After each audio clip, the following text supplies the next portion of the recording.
안녕하십니까. 심리대 LBC 소장 임철웅입니다. 제가 오늘 여러분들에게 들려드릴 이야기는 행복한 삶이란 무엇일까? 라는 이 질문의 답을 여러분들이 찾으실 수 있는 그 도움을 좀 드려보려고 해요. 행복한 삶이라는 거는 굉장히 주관적인 얘기죠. 그래서 각자가 그 답을 찾아야 되는 거긴 하지만 우리가 행복에 대한 이론적인 것을 알면 각자가 조금 더 현명하게 주관적인 답을 찾을 수 있겠죠. 우리가 그렇잖아요. 그림을 그릴 때도 그렇고 음악을 만들 때도 그렇고 어떤 일정한 틀이 있고 이론적인 걸 바탕으로 했을 때 우리가 창의적인 것 아니면 나에게 맞는 것을 찾을 수 있잖아요. 음계가 없이 음악을 만든다거나 세계 이름을 모르는 상태에서 그림을 그리는 거는 굉장히 어렵겠죠. 그래서 행복에 대한 이론들과 그리고 행복과 가장 근접한 기쁨에 대해서 조금 더 깊은 이야기를 좀 들려드려 볼까 해요. 일단 행복에 대해서는 좀 역설적인 그런 이론들이 있습니다. 그것에 대한 출발로 행복도 공식이 있어요. 행복의 공식은 뭘로 이루어져 있을까요? 먼저 공식을 볼까요? H는 SCV를 더한 거예요. 이게 긍정심리학 관련해서 시초이자 유명한 그 마틴 셀리그만이 만든 공식인데, 자, 이 H는 뭘까요? H는 좀 직관적이죠? 해피니스겠지. 행복의 총량. 그럼 행복의 총량은 뭘로 결정되나? S는 선천적인 특성이에요. 세트된 레인지야. 그러니까 안 좋은 소식이죠. 선천적 특성이니까 지금 바꾸기는 힘들 거란 말이에요. 그러면 C는 후천적인 환경이에요. 우리 생활에서 우리가 주어진 환경들, 어떻게 보면 우리가 어떤 부모 밑에서 자랐는가도 여기에 영향을 미칠 거고, 우리가 지금 어떤 상황에 처해 있는가도 영향을 미치겠죠. 그런 것들이 지속적으로 우리에게 영향을 미쳐서 지금 이 결과가 나왔겠죠. 지금 이 부분은 우리가 뭐 외로움이나 다른 여러 가지 감정들을 다룰 때도 충분히 얘기가 됐었던 내용이에요. 이 두 가지는 대부분의 감정과 대부분의 우리 삶에 굉장히 밀접하게 영향을 미치고 있죠. 그리고 그나마 후천적 환경은 어떻게 좀 바꿔볼 수 있는데 저것도 쉽진 않죠. V는 뭘까요? 스스로 통제할 수 있는 자율성이에요. 이 중에서 가장 쉽게 키울 수 있는 게 뭐예요?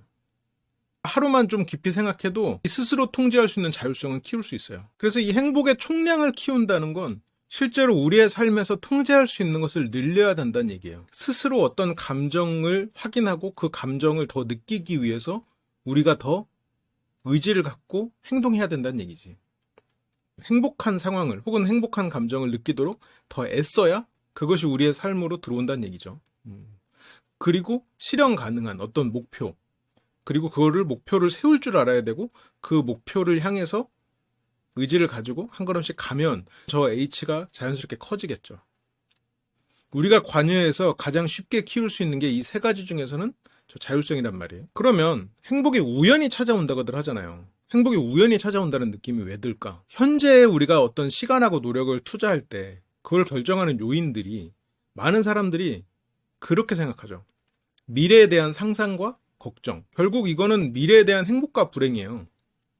한 12% 정도는 하루 생각 중에 미래에 대한 생각이라고 해요. 그런데 이게 실제로 어떤 일을 경험하는 것보다 그것에 대해서 상상하는 게 즐거운 경우가 더 많죠. 실제로 어떤 연구에서도 참가자들한테 자기가 무척 좋아했던 어떤 한 사람한테 데이트 신청을 하는 모습을 상상해 보라고 요구를 한 거예요. 이때 더 정교하게 그 미래에 대한 상상을 한 사람이 실제로 그렇게 행동할 가능성이 더 적었대요. 자, 이거는 좀 아이러니한 결과죠. 자, 이 얘기를 좀 더 해볼 텐데, 그 전에. 어떤 우리가 행복을 기대하잖아요. 근데 행복을 또 느끼기도 하잖아. 그게 차이가 발생될 때 우리는 행복을 우연히 찾아오는 것 같다고 느껴요. 그래서 이런 것들을 통해 유추해 볼 수 있는 내용이 좀 과장된 말이긴 한데, 어떤 사람은 행복의 열쇠는 미래에 대한 생각을 멈추는 것이다. 그러니까 지금 여기에 머물러라는 얘기죠. 물론 미래에 대한 생각을 멈추는 게 무조건 행복을 찾아오게 하느냐, 그건 아니에요. 그리고 앞에서 봤던 것처럼 미래에 대해서 어쨌건 우리가 목표를 세워야 되는 건 사실이야. 그게 인생에 대한 통제감을 얻으니까. 그런데 우리가 미래에 대해서 상상하고 걱정하는 것은, 그리고 거기에 이제 내가 어떤 시간과 노력을 투자하는 것, 그리고 심지어 그게 비현실적이기까지 하다면 불행이 예고된 거지. 그러니까 기대했던 행복이 크고 느끼는 행복이 작으면 이건 불행한 거고, 기대했던 행복이 작고 느끼는 행복이 크면 이거는 행복하다고 느낄 거 아니에요. 행복이 우연히 찾아왔다고 느낄 거 아니에요. 그래서 행복이 우연히 찾아온다고 느끼는, 그러니까 미래에 대해서 행복한 상상을 하고 실제로 해보니까 행복하지가 않아. 이거는 불행의 씨앗이 되는 거고, 미래에 대해서 상상을 하지 않고 현재 할 일을 하다가 어느 순간 행복이 느껴져. 그러면 우연하지만 큰 행복을 얻은 것처럼 느낄 거 아니에요. 그러다 보니까 사람들은 행복을 우연히 찾았다라고 느끼는 경향이 더 큰 거가 되는 거죠. 그런데 그럼에도 불구하고 왜 그러면 우리는 미래를 상상하려고 했을까요? 이게 앞에서 봤던 이야기와 이어지는 포인트인데 우리의 뇌는 경험할 것들을 통제하고 싶어요. 상당히 아이러니한 표현이죠. 경험하지 않은 걸 통제하고 싶어해. 그래서 미래를 더 상상하는 거지. 여기서 또 흥미로운 건, 그러니까 우리의 뇌는 자연스럽게 우리가 행복할 방향으로 나아가려고는 하는 거예요. 뭔가 통제할 수 있다면 좋으니까. 그런데 한편으로는 이 통제라는 게, 이 뒤에서 좀 더 자세히 얘기하겠지만, 우리 뇌는 시도하다가 안 되면 포기하고 좌절하는 방향으로 흘러가잖아요. 우리가 의지를 잃는단 말이에요. 그러면 행복할 길이 있음에도 불구하고 저건 못 가라는 식으로 일종의 좌절해버리는 거예요. 그런데 여기서 자, 미래에 대한 이야기로 다시 좀 돌아와서 미래를 상상함으로써 그 미래가 내 머릿속으로 들어오잖아요. 막연한 여러 갈래 길 중에서 어떤 한 길을 내가 상상해. 그러면 미래가 통제된 것처럼 느끼잖아요. 이 상상 속으로 들어오니까. 그런데 이게 자꾸 부정적인 상상, 심지어 여기서 걱정까지 한다면 미래를 통제하는 것을 위해서, 어떻게 보면 우리의 행복을 위해서 뇌는 움직이는데 미래를 불행하게 생각하니 내가 생각하는 시간 동안 불행해. 그리고 이거는 일종의 부정적 암시가 돼서 그 부정적인 미래로 나도 모르게 자꾸 그 방향으로 갈 거란 말이에요. 아니면 내가 이룰 수 없는 미래를 자꾸 상상해. 현재와 갭이 너무 커. 기대했던 행복과 느끼는 행복의 차이가 커지면서 행복이 느껴지질 않아요. 이런 일들이 벌어지기 때문에 행복의 열쇠는 미래에 대한 생각을 멈추는 거다라는 얘기까지 나오는 거예요. 그러니까 여기서도 이 통제라는 게 이 통제를 통해서 얻는 미래를 바라는 게 아니에요. 그냥 그 뭔가를 통제한다는 그 사실 자체가 만족감을 주는 거지. 그러니까 뇌는 이 통제를 원해요. 무언가 상황을 통제하고 무언가를 통제하에 두기를 원해요. 왜? 행복하고 싶으니까. 우리의 뇌는 행복을 원해요. 그래서 통제하에 두고 싶어. 근데 긍정적인 상상을 못하기 때문에 부정적인 상상을 해서라도 미래를 통제하에 넣고 싶은 거지. 그러면 가장 좋은 건 뭐예요? 현실적인 상상을 하는 거, 현실적인 계획이지. 자, 그럼 통제력에 대한 이야기를 조금 할 텐데, 이거와 관련해서 요양원에서 실험을 한 게 있어요. 화초 키우기 미션을 줬는데, 도움을 받은 그룹이 있고, 전부 스스로 한 그룹이 있었는데, 여기에서 그 화초를 전부 다 스스로 키운 그룹이 이제 15% 정도 사망률이 더 낮았다고 하는 결과가 나왔어요. 2달 동안 학생 자원자가 방문해서 이 노인들을 에게 봉사활동을 한 거죠. 근데 방문 시간을 스스로 결정한 노인이 더 건강하고 활동적이었다고 해요. 여기까지는 우리가 예상할 수 있는 바죠. 그런데 이 실험이 끝나고 나서 높은 통제 집단의 노인들의 사망이 많았다. 무슨 얘기예요? 이 실험이 종료되고 나서는 통제감을 다시 잃었잖아요. 통제감을 얻었다가 잃었잖아. 그러면 다시 더 사망 확률이 올라가는 거예요. 원래대로 돌아가는 것도 아니야. 더 악화되는 거예요, 상황이. 통제력을 잃는 것은 애초에 없었던 것만 못하다는 거예요. 그래서 우리는 애초에 섣부르게 통제력을 갖고 싶어 하지 않는 걸 수도 있어요. 그게 두려워서. 잃을까봐 두려워서 그것을 갖는 것을 포기한 사람들이 있어. 자, 그러면 심리적 통제감에 대한 이야기를 잠깐 할 텐데, 이 통제와 통제감은 조금 차이가 있죠. 실제로 통제가 안 돼도 통제감이라는 건 우리가 느낄 수 있는 거예요. 이 통제를 하고 있다는 착각이 주는 심리적 이득은 통제할 때와 같다. 무슨 말이에요? 이거는 외로움에 대해서도 똑같죠. 외로움이 우리 몸을 해치는 그런 상황에서 우리가 주관적으로 외롭지 않다고 느낀다면 우리 몸을 해치지 않는다는 거야. 주관적인 만족도가 가장 크다고 했잖아요. 통제감도 마찬가지예요, 지금. 통제를 하고 있다는 착각 자체가 중요한 거예요. 실제로 상황을 통제할 필요 없어. 이게 참 험하면서도 어떻게 보면 우리가 인생을 통제를 할 수 있는, 통제의 감을 얻을 수 있는 굉장히 좋은 소식이죠. 그래서 이건 참 아이러니한 얘기지만 우울한 성향의 사람이 이런 통제 가능성에 대해서 예측 정확도가 높다 그래요. 그러니까 무슨 말이냐면 우리 평범한 사람들은 예를 들어서 뭐 이 심리적 통제감의 예시가 복권을 살 때도 내가 직접 숫자를 골라야 확률이 더 올라간다고 착각해요. 내가 통제한 상황이 더 확률이 올라간다고 생각해. 그리고 어떤 도박을 할 때도 상대가 나보다 약한 상대라고 생각하면 이게 분명히 무작위에 의해서 결론이 나는 그런 도박이라고 할지라도, 그런 내기라고 할지라도 상대가 나보다 약하다고 생각하면 돈을 더 걸어. 내가 상황을 통제할 수 있다는 착각을 하는 거지. 그런데 우울한 사람은 그런 식의 심리적 통제감이 없기 때문에 더 그런 상황에서는 더 예측력이 높은 거예요. 내가 찍든 누가 찍어주든 아니면 기계가 찍든 이건 다 똑같은 확률이라고 생각할 수 있는 거지. 그러니까 우리가 이성적으로는 그렇게 생각하는데 우리의 마음은 그렇지 않단 말이에요. 근데 우울한 성향의 사람은 마음도 그렇게 느낀다는 거예요. 그래서 우리는 왜 미래를 통제하고 싶어 하는 것일까라는 것에 대한 대답은 결국 뭐냐면 우리의 뇌는 통제를 통해서 즐거움을 경험하기 때문이에요. 우리의 뇌는 즐거워. 통제를 하면 행복해. 근데 우리는 저런 통제감을 얻는 걸 한편으로 두려워요. 왜? 잃을까봐. 그래서 그런 두려움 때문에 행복해질 수 있는 방법을 자꾸 놓치지. 실은 어떻게 보면 우리가 인생에 있어서 우리의 행복의 총량을 늘릴 수 있는 거의 유일한 방법 중에 하나예요. 그렇잖아요. 우리가 선천적으로 세트된 레인지를 바꿀 수는 없잖아요. 그리고 후천적인 이런 환경도 바꾸기가 만만치 않을 거예요. 그럼 일단 이 통제감부터 올려서 우리 행복감을 높이면 어떤 환경이나 이런 걸 바꿀 수 있는 의지나 그런 게 조금 더 생길 가능성이 있다고요. 그러니까 일단 통제감을 높여야 돼. 그래서 사업하는 사람들이 그렇게 힘들다고 맨날 징징거리면서도 막상 사업 그만두면 되게 힘들어요. 인생에 있어서 통제감을 잃는 거거든. 안정적으로 예를 들어서 돈을 더 많이 버는 직장에 들어간다? 사업하는 사람이 그럴 수 있을까요? 그럴 수 있는 사람 별로 없어요. 돈을 아니 그 금액의 차이가 엄청 나면 물론 갈 수도 있겠지만 대부분의 사람들 한번 사업을 통해서 그런 통제감을 경험한 사람들은 어떤 직장에 들어가서 다시 이렇게 돈을 벌면서 일하는 게 쉽지 않아. 그 상황에서 겪는 심리적 고통이 엄청나요. 물론 그렇게 하기도 하지. 근데 그 과정에서 스스로 포기해야 되는 것들에 대한 고통이 크고 그 포기한 것이 바로 이 통제감이라는 거예요. 아니면 미래에 대한 그런 기대일 수도 있겠지만 바로 이 심리적 통제감. 여기에 우리가 행복할 수 있는 굉장히 큰 비밀이 숨어 있는 거죠.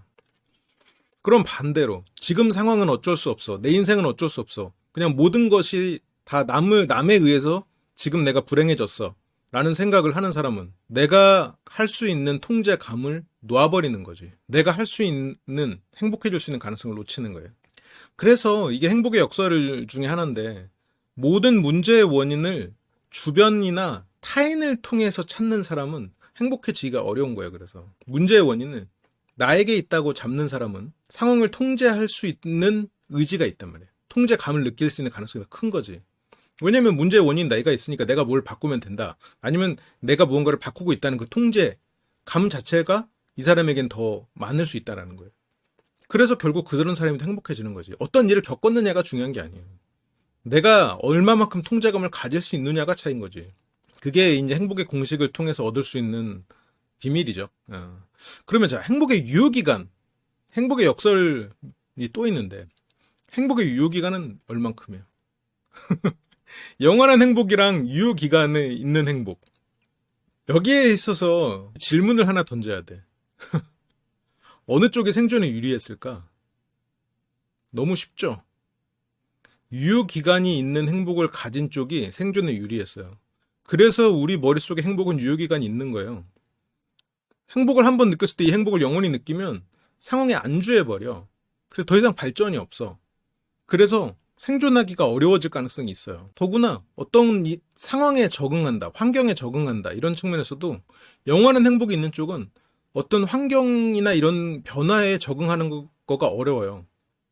그렇잖아요. 굳이 사례가 없어도 상상할 수 있잖아요. 그렇기 때문에 행복의 유효기간이 있는 쪽이 생존이 유리한 거예요. 여기에서 또 하나 심리적인 면역체계라는 게 있어요. 이거는 우리가 영원히 뭐뭐 할 수 없는 이유일까? 불행할 수 없는 이유예요. 그 말은 곧 어떤 기쁨, 슬픔, 행복, 불행 여기에 모두 적용된다는 얘기예요. 지금 영원하지 않다는 건. 예를 들어서 쾌락 적응이라는 말도 하거든요. 이 말은 이제 일종의 기쁨에 관한 심리적 면역 체계인데 그런데 이런 심리적 면역 체계는 한편으로는 우리가 행복하는 것을 우리의 행복을 망가뜨리기도 하지. 왜냐면 예를 들어서 그런 거예요. 우리가 너무너무 사랑했던 짝사랑했던 어떤 사람하고 연인이 됐어. 그런데 머릿속에서는 곧 질릴 거야 라는 생각을 하는 거지. 근데 그런 게 심리적 면역체계의 목적은 아니라는 거예요. 오히려 이런 심리적 면역체계는 우리가 더 오래 생존할 수 있도록 환경에 적응할 수 있는 존재가 되도록 돕기 위한 체계인 거지. 그런 게 참 역설적인 부분이죠. 조금 더 유효기간에 대한 얘기를 좀 더 해보면 다음 두 그룹 중에서 어느 쪽이 더 사회적으로 성공한 그룹이었을까 한번 생각해 보세요. 행복도가 10점 만점. 나는 완전히 행복한 사람이에요. 라고 응답한 그룹이랑 나는 대체로 행복한 사람이에요. 라고 한 8점, 9점. 조금 행복이 부족하다고 대답한 사람. 어느 쪽이었을까요? 지금 이 주제가 행복의 역설이니까 알겠죠. 대체로 행복하다고 응답한 그룹 쪽이에요. 이쪽이 사회적으로 더 성공한 그룹이었어. 이 10점 행복 그룹은 외부의 변화에 적응할 의향이 별로 없는 사람일 수도 있다. 라는 게 이 연구의 결과이기도 했어요. 그러니까 내가 완벽히 행복한 사람은 외부 변화에 적응할 가능성이 조금 적을 수 있죠. 변화나 이런 부분에 있어서. 항상 행복하다고 해서 어떤 성공할 추진력을 갖게 되는 것도 아니라는 거죠. 근데 그렇다고 해서 8, 9점이 더 좋으냐? 그건 아니지. 그런데 행복이라는 거는 이런 역설적인 면이 있다는 거예요. 근데 물론 낙천적으로 세상을 살고 이런 어떻게 보면 현재의 즐거움에 집중하는 그런 케이스도 있는데 10점 행복 그룹은 행복한 미래에는 관심이 없는 경우도 있어요. 그러니까 이게 참 어떤 행복하다는 삶 이걸 어디에 두느냐는 참 어려운 거예요. 지금도 보면 제가 앞에서 했던 행복과 여기서 했던 행복에 대해서 우리가 무언가 답을 내리기가 쉽지 않아요.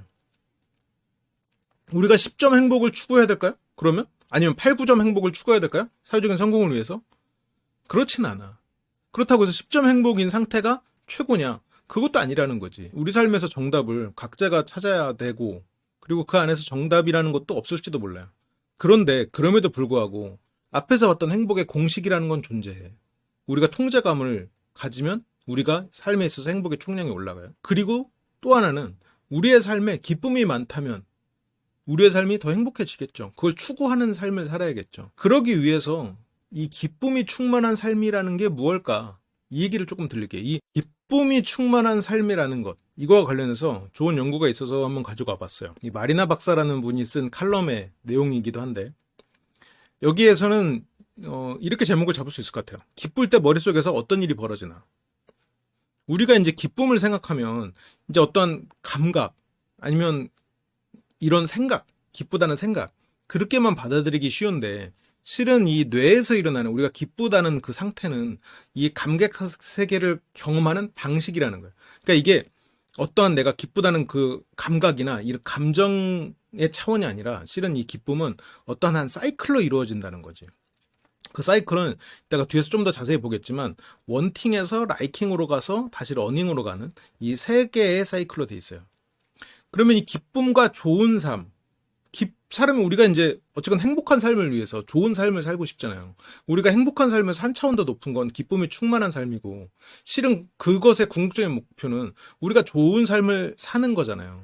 그걸 위해서 지금 여러분들이 함께 해주고 있는 거잖아요. 그리고 저는 여러분들이 이 과정을 통해서 궁극적으로 여러분들이 생각하는 좋은 삶이 어떤 것인가에 대해서 그 힌트를 얻어가길 바라는 면이 있거든요. 단순히 기쁜 게 좋은 삶이냐? 그건 아니죠. 자, 기쁨은 좋은 삶에 있어서 중요한 거긴 한데 이 좋은 삶은 기쁨 이상의 것을 포함해요. 그게 저 기쁨의 사이클로 설명이 가능하거든요. 예를 들어서 어떤 의미 있는 활동에 참여하는 것. 그건 단순한 기쁨으로만 표현하기는 좀 어렵죠. 그래서 이런 기쁨을 만들어내는 게 이제 기쁨을 경험하는 이제 감각 세계를 경험하는 방식이 있잖아요. 예를 들어서 이제 우리가 기쁜 걸 위해서는 어떤 기쁜 장면을 본다거나 아니면 좋은 소리, 향기, 좋은 맛 이런 감각들 그런 것들이 우리에게 이제 어떤 기쁨을 만들어낸다라고 생각하잖아요. 이 감각 세계라고 하거든요. 감각. 지금 보면 보는 거, 듣는 거, 냄새 맡는 거, 맛보는 거 이게 어떻게 보면 감각이잖아요. 좋은 감각이잖아요. 그러면 실은 이 좋은 감각이 기쁨을 만들어낸다라고 생각하기가 쉬운데 이런 것들은 이제 쾌락 표면으로 들어가요. 그러니까 이게 뇌 이제 겉질이라고 하거든요. 근데 기쁨은 저 쾌락 표면에 정보화되는 게 기쁨이 아니라는 거지. 이게 아니라는 거야. 그러니까 기쁨은 저 쾌락 표면에 정보화되는 게 아니고 저 정보화는 저 기쁜 장면, 기쁜 소리, 좋은 향기, 좋은 맛이 그냥 쾌락 표면에 정보화될 뿐이지. 그게 기쁨과 직접 연결되는 거는 사이클을 통해서 되는 거예요. 그래서 어떤 사람한테는 좋은 소리, 누구한테는 좋은 소리가 기쁠 수 있고 어떤 사람한테 아닐 수 있는 거예요. 그런데 그것보다 조금 더 복잡한 얘기가 있어요. 이걸 이해해야 우리가 좋은 삶을 추구하는 방향을 잡을 수 있어. 자, 아까 제가 원팅, 라이킹, 그리고 러닝 얘기했죠. 이걸 기억하고 있어야 돼요. 이게 기쁨의 사이클이야. 우리가 어떤 기쁜 일을 했을 때 우리 뇌에서 일어나는 사이클이에요. 물론 이제 이런 과정은 실은 이거를 누군가와 공유를 함으로써 이 사이클이 더 강화되기도 해요. 그래서 기쁜 건 나 혼자만 기쁜 것도 물론 좋지. 근데 누군가와 공유하는 것도 중요해. 그러면 자, 원팅에서부터 시작해서 라이킹으로 가서 러닝으로 가서 다시 한번 원팅으로 돌아가는 이 사이클을 조금 더 이해하기 쉽게 한 사례를 통해서 한번 볼게요. 우리가 커피를 마신다고 상상을 해봅시다. 저는 커피를 생각하니까 벌써 기분이 좋거든요. 저는 커피를 워낙 좋아하니까. 제가 뭐 불안강에 이런 데서 커피를 줄이십시오라고 했는데 커피네요. 근데 어쨌건 자, 원팅 단계에서는 어떤 일이 벌어질까? 커피의 이런 맛 그리고 향 이런 게 감각기관으로 전달되기 이전이죠. 그 전에 우리는 이미 사이클이 돌기 시작해요. 이 사이클에서는 이 커피를 마시기 전이잖아요. 이때 이미 기쁨 회로가 돌아가. 이 사이클이 돌아가. 그런데 여기에서는 과거의 경험, 커피를 마셨던 그런 경험이 있을 거 아니에요? 그런 경험으로 커피를 마시는 그런 상황을 예측해. 그리고 당연히 기대가 되겠죠? 그러면서 커피를 원하게 돼요. 커피를 마시고 싶은 상태야. 그러면 뇌의 많은 부분들이 여기에 관여를 해요. 단지 그 좋은 감각이 아니라 그 커피를 얻기 위해서 일종의 그 목적을 달성하기 위한 여러 가지 행동을 하게 만드는, 뭐 동기부여가 되고 뇌가 중요한 일이 있으니까 빨리 처리해 라는 것과 마찬가지의 일종의 지시를 받는 거예요. 점점 그게 동기부여가 강화돼가지고 마침내 커피를 끓여 마시게 되는 거예요. 그 마시기 전까지의 단계가 원팅 단계예요. 우리가 뭔가를 간절히 원하는 단계. 그러면 두 번째 라이킹 단계는 어떤 거예요? 커피를 마시는 거지. 커피를 보고 향을 맡고 그 맛을 보는 그 경험이에요. 감각하는 느낌. 그 감각이 받아들이는 거죠. 이때 뇌의 쾌락중추가 활성화되면서 기쁨이 강화되죠. 뇌의 쾌락중추에는 뭐가 들어가요? 아까 말했던 저런 감각들, 그런 감각들이 뇌의 쾌락중추로 들어가면서 정보가 되면서 기쁨이 더 커지는 거죠. 그게 기쁨 자체는 아니라는 거예요. 그럼 마지막 러닝 단계는 저런 기대가 실현됐잖아요. 저 라이킹을 통해서 저런 감각을 통해서 내가 원팅 단계에 했던 기대가 실현된 거야. 그러면서 러닝 단계가 끝나는 거죠. 이게 커피를 마실 때마다 기대가 자꾸 실현되고 그러다 보니까 기대는 점점 업데이트 되는 거지. 기대가 커진다는 아니에요. 업데이트 되는 거지. 이때 기대가 충족되지 않으면 이 회로가 어떻게 되겠어요? 이 회로가 잘 안 돌지. 이게 원활하게 돌아가면 만족이에요. 이 뇌가 업데이트한 경험으로 다시 또 미래를 예측하지. 어느 순간 커피가 맛없다고 느낄 수도 있어요. 그러면 이제 이 커피를 마시는 이 사이클은 기쁨에서 벗어나는 거야. 기쁘지 않아, 이제. 이게 굉장히 중요한 이론이에요. 이 우리가 기쁨을 이해하는 데 있어서. 이 기쁨 회로에 그러면 문제가 생기면 어떨까? 정상적인 상황은 어때요? 우리가 다른 일에 신경 쓰면서 이 기쁨 회로는 자연스럽게 사이클을 멈춰요. 그냥 그 러닝 되고 그냥 다른 일 하면 돼. 커피를 통해서 기쁨 얻고 그냥 또 다른 데 가서 또 일하고 뭐 아니면 다른 걸 하면서 또 기쁨 얻고 뭐 그렇게 하면서 자연스럽게 돌아간다고요. 그런데 중독이 됐다. 어떤 것에 중독된 상황은 지금 저 사이클이 어떻게 되는 거예요? 기쁨 회로에서 벗어나질 못하는 거예요, 오히려. 기쁨을 못 느끼는 상태가 아니야. 그 회로에 갇혀버린 거지. 만족을 못 느끼잖아요. 불만족하는 거야.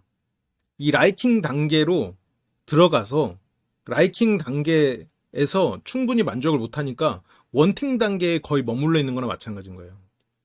이 강렬한 원팅 단계로 돌아가. 라이킹으로 슬쩍 진입했다가 다시 강렬한 원팅으로 계속 가요. 그래서 이 사이클이 러닝으로 안 가. 계속 원팅에서 라이킹 갈 뻔하다가 원팅 되고 갈 뻔하다가 원팅 되고 하면서 내 욕구가 만족감을 못 느껴요. 그러니까 미치도록 하고 싶은 상태가 돼버리는 거예요. 그러면 우울증 환자는 어때요? 커피를 마시고 싶어 할 수는 있지. 원팅이니까. 그런데 마셨을 때 기쁨을 느끼질 못해요. 라이킹까지는 돼. 내가 그런 감각이 망가진 건 아니니까. 그런데 러닝이 안 돼. 기대를 충족시켜주지를 못해. 그래서 기대가 어긋나면서 기분이 더 나빠져. 그러면서 이런 식으로 사이클이 망가져 있는 거예요. 이거와 관련된 실험들도 많거든요. 이런 기쁨과 관련된 그 뇌의 중요한 부분들을 제거한 쥐한테 어떤 기쁨을 느낄 때 하는 그런 보이는 반응을 하는지를 보면 얘네들이 반응을 안 해요. 안 하긴 안 해. 그런데 이 기쁨을 느끼는 시스템이 어떠한 하나의 기관으로 이루어지는 게 아니라 굉장히 지금도 사이클을 보셔도 알겠지만 굉장히 많은 것들을 통해서 이루어지잖아요. 그래서 이 어떤 부분이 손상돼도 시간이 지나면 뇌의 다른 부분들이 연관이 되면서 얘가 결국 기쁨을 느낀다는 거야.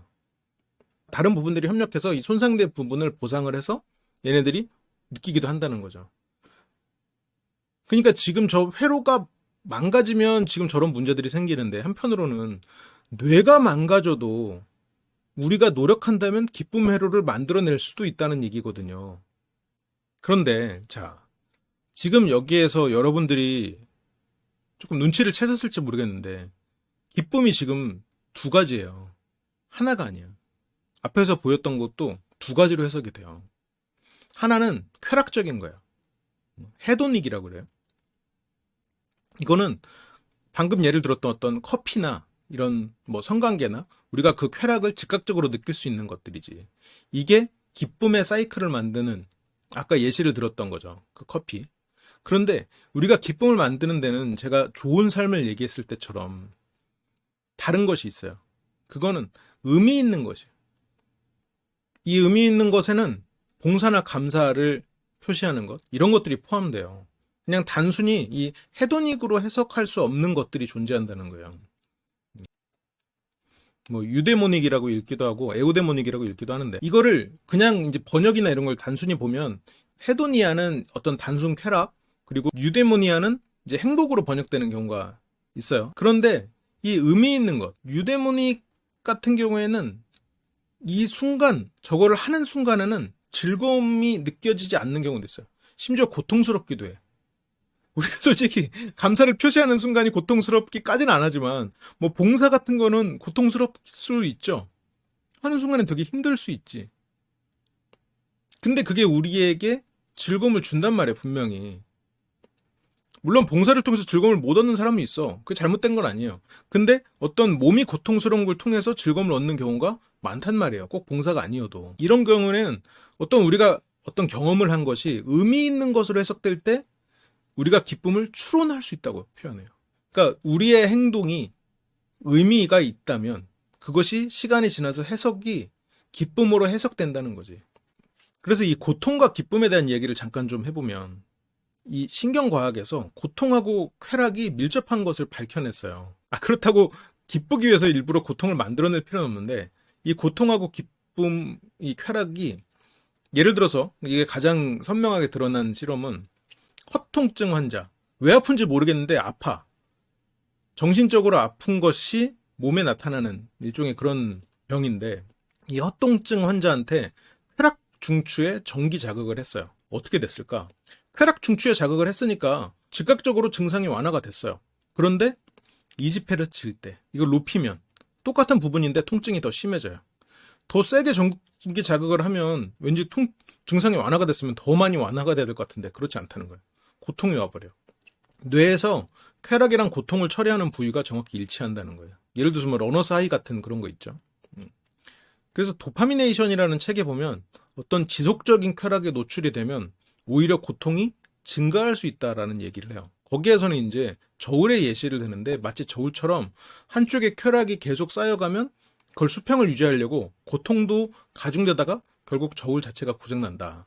그러니까 이걸 통해서 얻어낼 수 있는 이야기는 두 가지예요. 하나는 끝없는 쾌락이 사람을 불행하게 만들 수 있다는 거지. 왜 불행할까? 왜 끝없는 쾌락을 추구하는 사람들 불행할까를 생각해보면, 도파민이랑 오피오이드를 우리는 알아야 돼요. 도파민은 쾌락에 관여하는 주요 신경물질이죠. 실은 그러니까 기쁨 시스템에서 생각해보면 원팅 단계라고 뭐 생각해도 돼요. 완벽히 일치하진 않지만 원팅 단계라고 생각할 수 있어요. 오피오이드는 몰핀과 비슷한 효과인데 이거는 좀 라이킹에 가깝지. 라이킹 단계.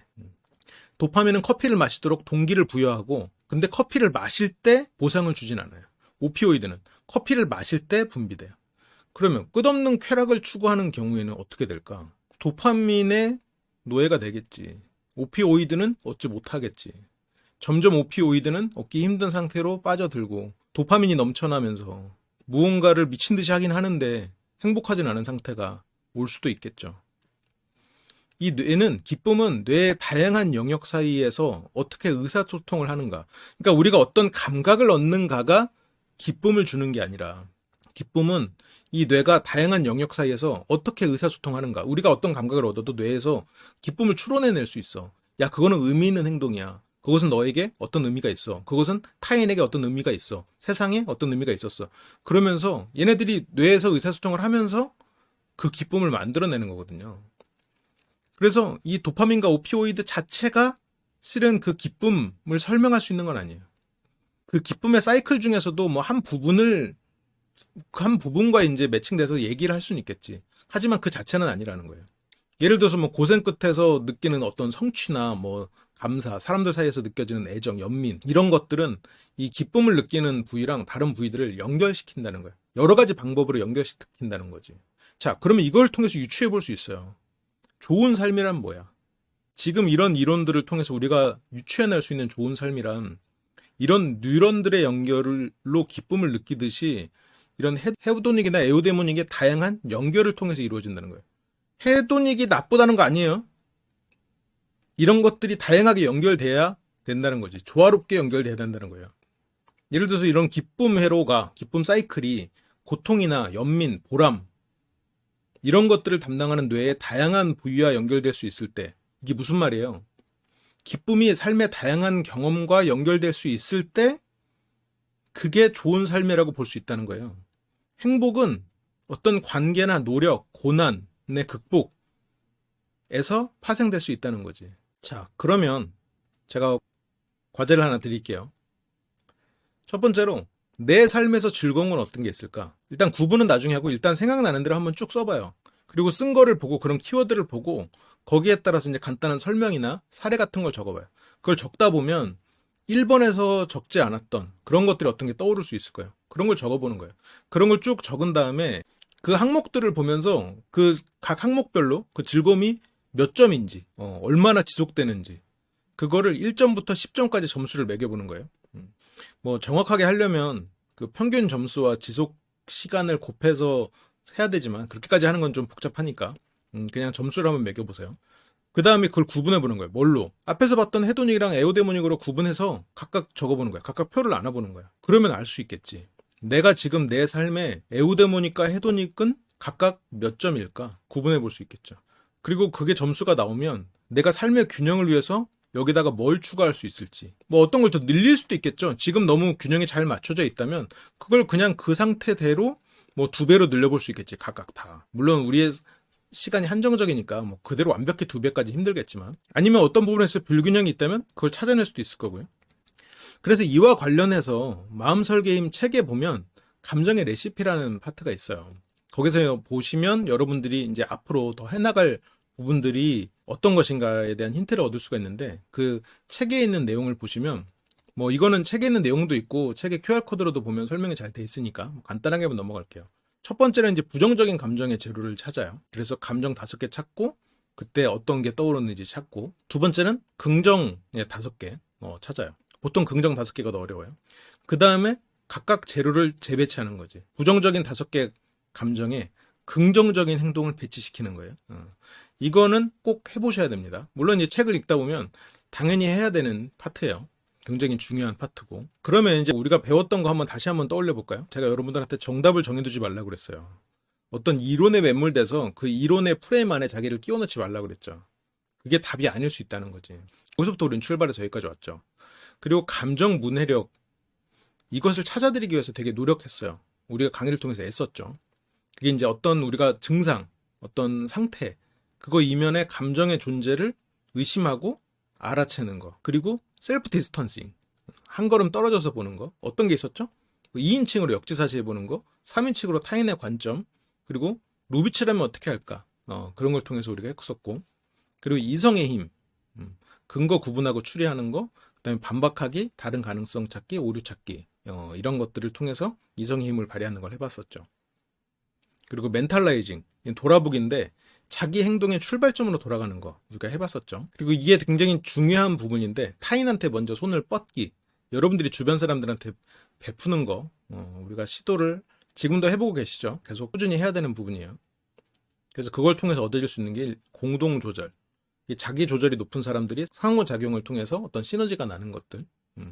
그리고 툴들로 이제 현재 상황 나무라든가 5Y 그리고 AHP 이런 것들이 있는데 이번 강의에서 AHP를 본격적으로 다루진 않았어요. 근데 이건 책에 자세한 설명이 있으니까 이런 것들이 여러분들이 이제 사시면서 이제 앞으로 꾸준히 해나가야 될 부분들이에요.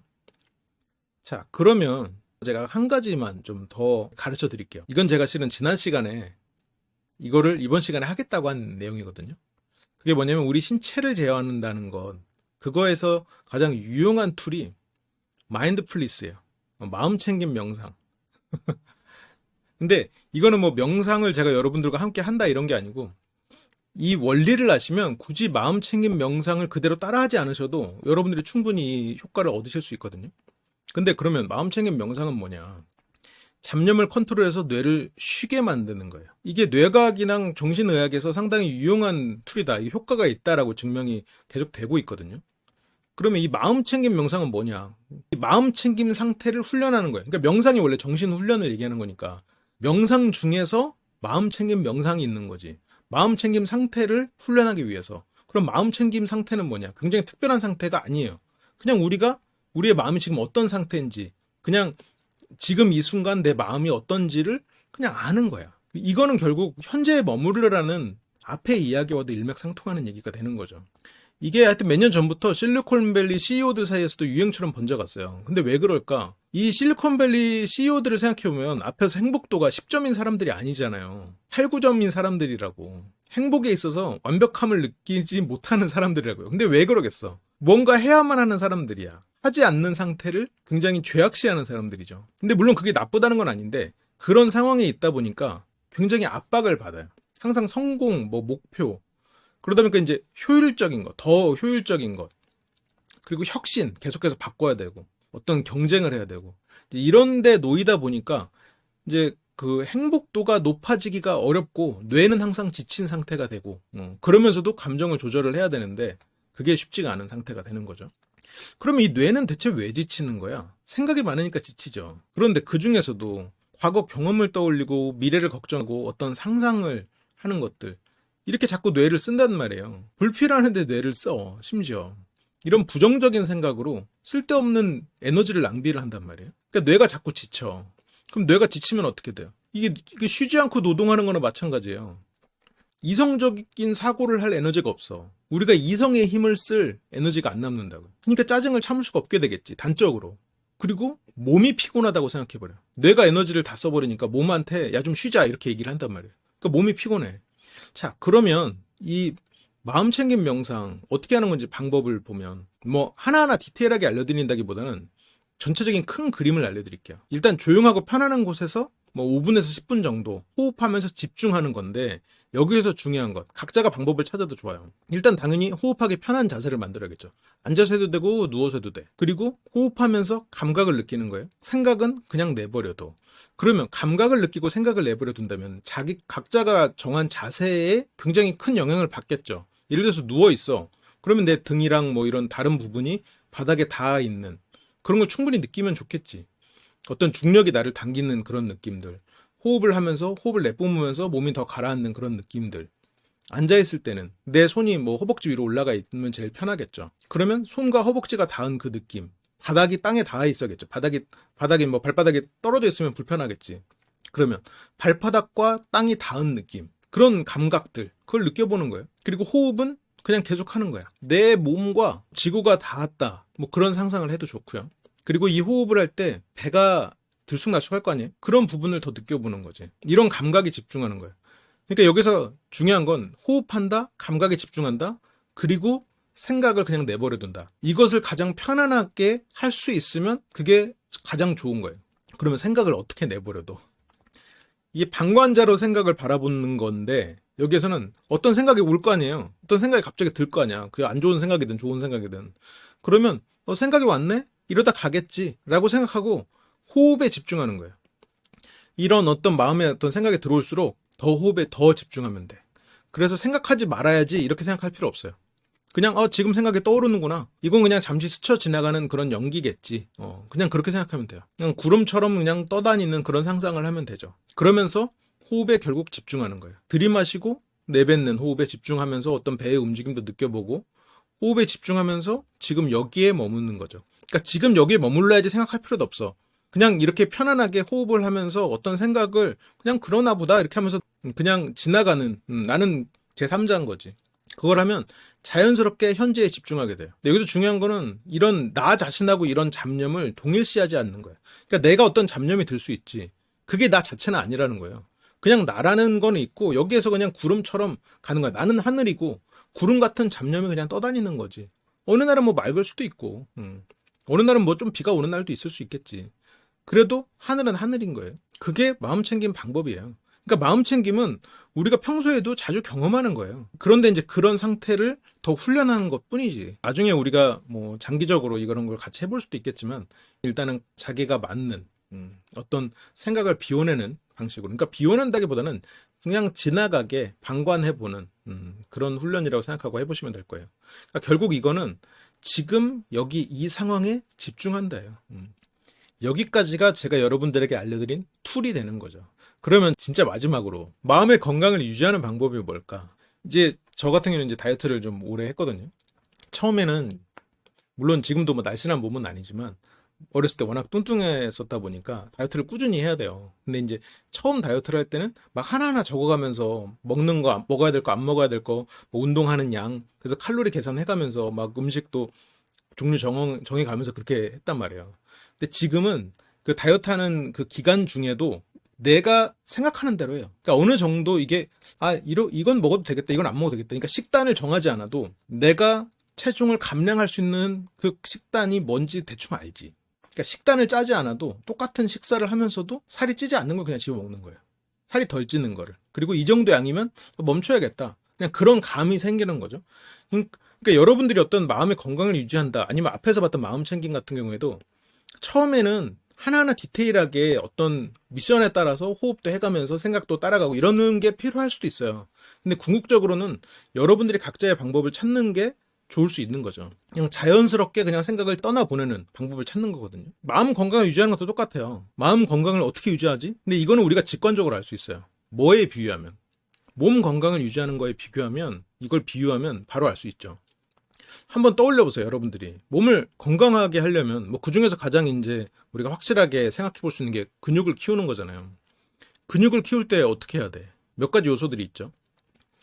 타인에게 의지해서는 안 되죠. 내가 근육 키우는데 다른 사람들이 운동해? 아니면 내가 근육을 예를 들어서 뭐, 바벨을 들어야 되는데, 옆에서 내가 이걸 하는데, 옆에서 누가 손으로 나를 받쳐줘. 그 사람이 내 손을 계속 들었다 내렸다 해줘. 그럼 내 근육이 생기나? 관절은 좀 마모가 되겠죠. 근육은 안 생겨요. 건강해지지 않아. 운동을 했다는 기분만 들 뿐이지. 결국 내가 움직여야 되잖아요. 그렇다고 이론 공부만 하면 어떻게 돼? 이론 공부만 하면 변화하지 않아요. 근육을 키울 때도 근데 이론 공부는 중요해요. 더 효율적인 방법, 더 효과적인 방법, 어떤 한계에 부딪혔을 때 그 한계를 깨는 방법, 그런 여러 가지 것들은 굉장히 중요해요. 근육을 키울 때 그냥 무작정 하는 거 아니거든요. 이론 공부 중요해요. 근데 이론 공부만으로는 변할 수 없는 거죠. 이론 공부와 실제 내가 행동하는 것, 내가 의지를 갖고 행동하는 것, 타인에게 의지하지 않고 내가 행동하는 게 중요한 거지. 그런데 처음에는 매우 고통스러운 순간을 지나야 되잖아요. 그쵸? 그동안에 운동을 안 했던 사람이 운동을 한다. 근육을 키운다. 처음에 첫날은 하고 와서 죽어요. 하고 와서 막 몸에 다 알배기잖아요. 둘째 날 가서 운동하면 알배기인 것 때문에 운동하다가 진짜 정말 쓰러지고 싶어. 그런데 마음은 왜 고통을 받아들이지 못해? 그런 고통스러운 순간을 지나지 않으면 내가 변하지 않는 거예요, 실은. 이 고통이 싫어서 떠오르는 핑계에 무너지기가 쉬워요. 운동한 사람은 뭐 오래 못 산다더라, 뼈가 마모된다더라. 아니, 그동안 운동 한 번도 안 해놓고 운동 몇 번 했다고 뼈에 마모를 걱정해? 우리는 웃기잖아요. 근데 마음도 똑같이 생각한다고. 우리가 타인한테 뭐 베풀고 이러면서 실은 얻어질 수 있는 게 있거든요, 장기적으로. 그런데 그게 싫으니까 일단 계산부터 해, 그냥. 지금 단기적인 손실에 집중하고. 아니면 남 탓을 하고. 이건 내 문제가 아니야. 저 사람의 문제지. 그러면서 그런 것들에 무너져 버려요. 하려던 걸 못해. 이성의 힘을 발휘하지도 못하고. 그리고 이게 어떻게 보면 굉장히 힘든 부분인데 한번 개선이 돼도 자칫 다시 원래대로 돌아가기가 쉬워요. 그리고 뭐 근육을 키워보거나 다이어트를 해보신 분들은 알겠지만 10일을 노력해도 하루 잘못하면 뭐 10일치를 다 까먹진 않겠지만 한 5일치는 까먹어. 그래서 뭐 치팅데이 때 맘껏 먹는 사람은 다이어트 성공 잘 못해요. 치팅데이 때 맘껏 먹는 게 아니라 정해진 것 중에서 뭐 조금 더 먹는 정도는 있겠죠. 실제로는 치팅데이가 있어서는 안 돼. 그러니까 치팅데이라는 게 뭐 그냥 완벽히 다 먹는 그 날이 아니에요. 뭐 식단에서 벗어났지만 뭐 칼로리가 유지된, 아니면 뭐 칼로리가 좀 적은, 이 치팅데이라고, 다이어트 하는데 치팅데이라고 그래서 뭐 중국집 가가지고 뭐 탕수육에 짜장면에 짬뽕 먹으라는 거 아니에요. 그렇지 않아. 그렇게 되면 열흘간 다이어트하고 중국식 뷔페 한번 먹고 오면 5일치 그냥 날라가요. 그리고 그다음부터 살이 빠지는 속도도 줄 거예요. 왜냐면 우리 몸이 다시 원래대로 돌아가고 싶어 하거든. 우리 마음도 마찬가지고. 그래서 뭔가 개선된 이후에도 어떤 일정한 고통은 매일 감수하고 살아야 돼요. 좋은 소식은 아니지. 근데 우리가 건강한 몸을 유지하려면 운동을 꾸준히 해야 되잖아요. 운동을 해서 몸이 건강해졌다고 해서 그 뒤로 운동 안 하면 어떻게 돼? 다시 원래대로 돌아가요. 그냥 매일 일정한 고통을 감수해야 유지가 되는 거예요. 그게 우리의 삶이고, 그게 우리가 행복한 삶을 만드는 방식이에요. 그게 좋은 삶을 만드는 방법이고.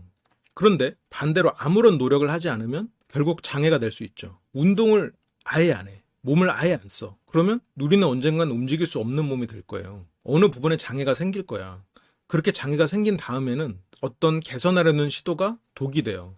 그러니까 이런 장애가 되기 전에 우리가 어떤 고통을 감수하고 개선해 나가야 된다는 거예요.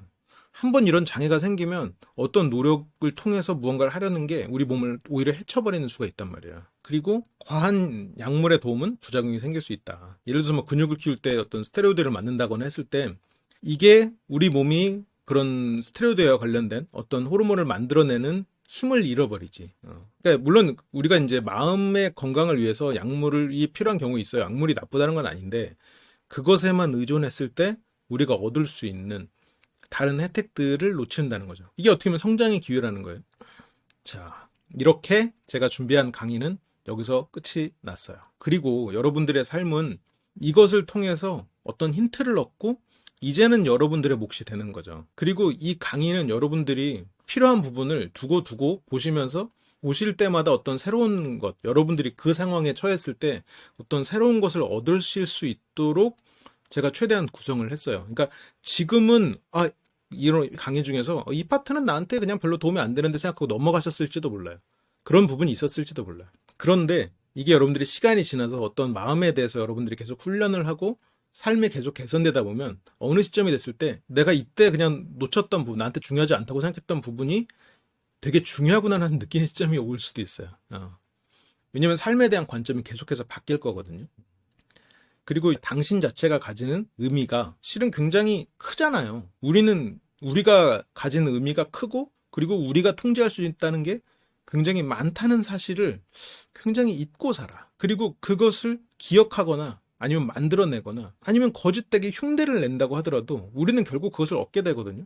그것을 통해서 우리가 삶의 의미가 생기는 거죠. 그리고 그 의미가 커지는 거고, 그리고 그런 의미가 우리 뇌에서 여러 가지 부분들을 활성화시키는 거고, 그런 활성화를 통해서 우리의 뇌는 기뻐할 줄 아는 뇌가 되는 거지. 더 큰 기쁨을 누리는 뇌가 되는 거고, 그리고 우리의 뇌가 우리가 어떤 삶을 살고 있는가를 말하는 거예요. 우리는 우주가 아니거든. 우리의 뇌가 우주거든.